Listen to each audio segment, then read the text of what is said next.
In this video, magka-transfer tayo ng pera from GCash to Union Bank. I-discover na rin natin yung libreng pag-transfer from GCash to other bank. And itetest na rin natin kung magkakaroon ba ng kahit na anong issue sa pag-transfer online. And kung first time mo sa channel na to and gusto mo pa ng mga online tutorial videos katulad nito, please click the subscribe button. Ito yung GCash mobile app. I-tap ko na yung send at piliin ko yung transfer. Dito kasi magpapakita yung iba't ibang bangko na pwede nating paglipatan ng pera. Pag tinap ko tong view all, ito pa yung kompletong listahan ng mga bangko na yon. So kung ano man yung piliin nyo rito, halos pareho lang din naman ang magiging proseso kapag naglipat tayo ng pera from GCash to Union Bank. So tap ko tong Union Bank. Kailangan lang i-enter dito yung amount na gusto mong ilipat. Ang maximum is 50,000 pesos. And then, yung account name naman or kung sino man yung owner ng bank account na paglilipatan ng pera. And then, yung account number naman doon sa Union Bank. Kapag okay na lahat, i-tap lang tong send money, pero mapapansin nyo kaagad na merong fee for this transaction. Sa next page, kailangan i-double check lahat ng info kung tama. Kapag okay na, i-scroll up lang, tap yung confirm. And since via InstaPay ang pag-transfer nito, mag-reflect agad yung perang padala as soon as ma-enter ko dito yung OTP and i-tap itong submit. So yun yung unang paraan sa paglipat ng pera gamit yung GCash. Yung pangalawang way naman is gagamitin ninyo yung GSave ninyo sa GCash. So pakita ko na rin siya. Balik lang ako. Dito sa homepage, i-tap ko tong GSave. Pwede ka kasi mag-open ng bank account gamit lang ang GCash account mo. Dito sa hub, ito yung mga bank accounts na yon. And dati, nag-open ako ng GSave by CIMB. Pag tinap ko yan, andito na agad yung balance ko, may account number, and may interest rate. Dito sa CIMB, nag-iipon ako ng pera kasi nga mas malaki yung interest rate na ina-offer dito. Ibig sabihin, mas malaki yung tinutubo ng pera ko habang nakatabi nga naman. And recently, may mga promo ang CIMB kung saan nagbibigay sila ng mas malaking interest rate. Merong 10%, merong 12%. At dahil nga maglilipat tayo ng pera from GCash to Union Bank, papadaanin ko siya sa CIMB. Kasi kapag CIMB yung ginamit mo, libre yung pag-transfer. And madali lang din siyang gawin.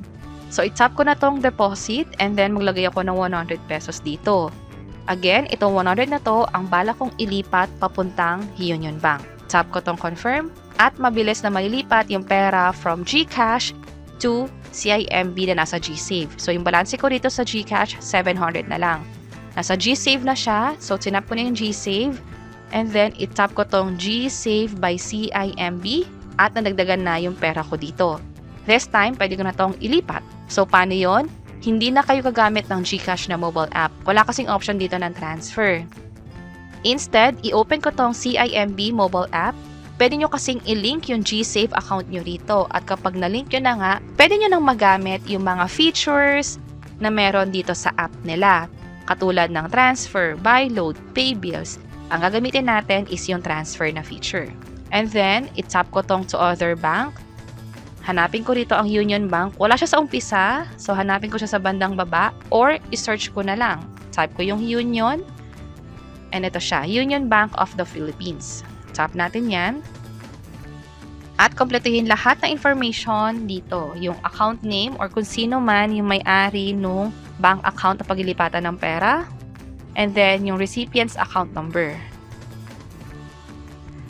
Finally, yung amount. Pwede kayong mag-transfer ng more than 100 pesos.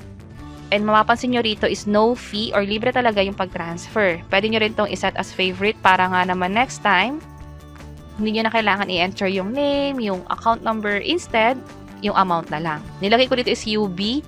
So, bahala kayo kung anong gusto nyo ipangalan as long as pag nalaman nyo or nakita nyo yung name na yon, mag-remind to kung anong bank account ba yon. Tap ko yung done and tap ko yung continue. Via InstaPay, yung pag-transfer nito, ibig sabihin immediately or mapaprocess agad yung pera. Pero kapag more than 50,000 pesos yung ililipat ninyo, via PesoNet na yon na pwedeng umabot ng up to few hours or another business day bago malipat yung perang padala sa kabilang account. Now, i-review lahat ng info dito. Kapag tama na, i-tap itong confirm at i-enter dito or i-type dito yung MPIN ninyo sa CIMB. By the way, before tayo mag-proceed, ito nga pala yung balanse ko sa Union Bank. Sa sariling account ko rin kasi ako nagka-transfer. And that way, matetest ko talaga kung magkaka-issue ba and mabilis lang mag-reflect yung perang padala sa kabilang account. So, processing na dito sa CIMB mobile app. Hintayin na lang natin na magkaroon ng confirmation. So, transfer successful. Mas maganda na i-take nyo yung screenshot or yung proof ng transaction at i-share na rin ito doon sa pinagpadalhan nyo ng pera. I-open ko naman yung Union Bank. Refresh ko lang to. Oops, ang gawin ko is mag-log out ako. Nagkaroon kasi ng error. So, login lang ako very quick gamit yung fingerprint ko. At ito na. So, nag-reflect na nga yung perang padala. Pag chinek ko yung recent transaction, meron na rito 100 pesos na pumasok. So, clearly, mabilis, and hindi tayo nagkaroon ng issue sa pag-transfer ng pera online.